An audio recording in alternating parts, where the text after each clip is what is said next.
মুসা আলাইহিস সালাম আল্লাহর সাথে সরাসরি কথা বলতেন। ওয়াকাল্লামাল্লাহু মুসা তাকলিমা। সুবহানাল্লাহ পড়েন, আওয়াজ তুলে সবাই বলেন সুবহানাল্লাহ। এখন বনি ইসরাইল হচ্ছে পৃথিবীর সবচেয়ে গোয়ার জাতি।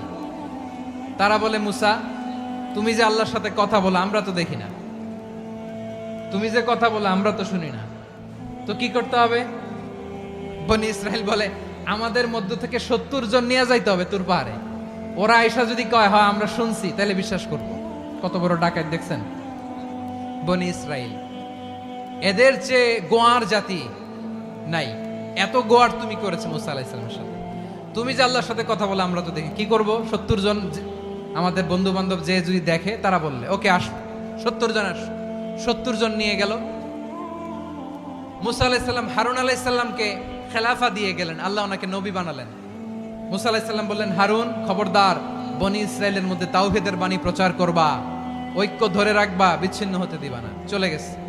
এইদিকে বনি ইসরাইলের এক দুষ্ট লোক ছিল, নাম সামিরি। কি নাম? সামিরি। সে সবাইরে বলল তোমাদের স্বর্ণগুলো ফালাও। স্বর্ণগুলো ফেললো। বনি ইসরাইলের স্বর্ণগুলোকে গলিয়ে সে একটা গরুর বাচ্চা বানালো। গোবৎস। কিসের বাচ্চা? দেখেন গরুর পূজা কিভাবে শুরু হয় পৃথিবীতে প্রথম। গোবৎস পূজা, গরুর বাচ্চার পূজা কিভাবে। সে স্বর্ণ গলিয়ে গরুর বাচ্চা করে জিবরাইল আলাইহিস সালাম যে জমিনে এসেছিলেন ওই ফেরেশতার পায়ের নিচের একটু মাটি সে বুদ্ধি করে প্যাকেটে রেখে দিছিল। সে গরুর বাচ্চা বানায় স্বর্ণ দিয়ে গলিয়ে ওই মাটি এটার মধ্যে ঢুকাই দিছে ভেলকি দেওয়ার জন্য।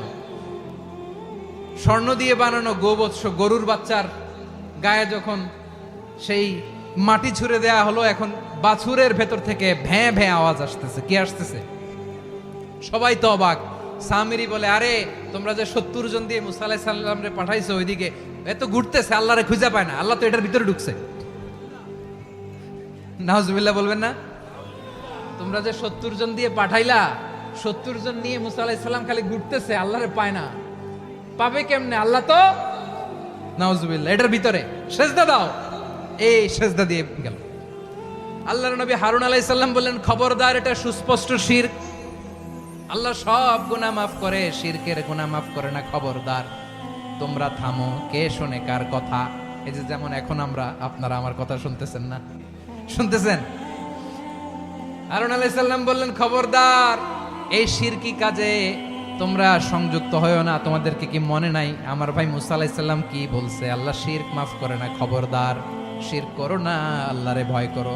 হারুন আলাইহিস সালাম তাদেরকে বুঝালেন, শিরক করো না, আল্লাহরে ভয় করো। শুধু এতটুকুই তিনি বুঝালেন, দাওয়াতি কাজ পালন করলেন, কিন্তু প্রতিরোধ করেন নাই, সশস্ত্র সংগ্রামে লিপ্ত হন নাই, বাধা দেন নাই। কারণ গৃহযুদ্ধ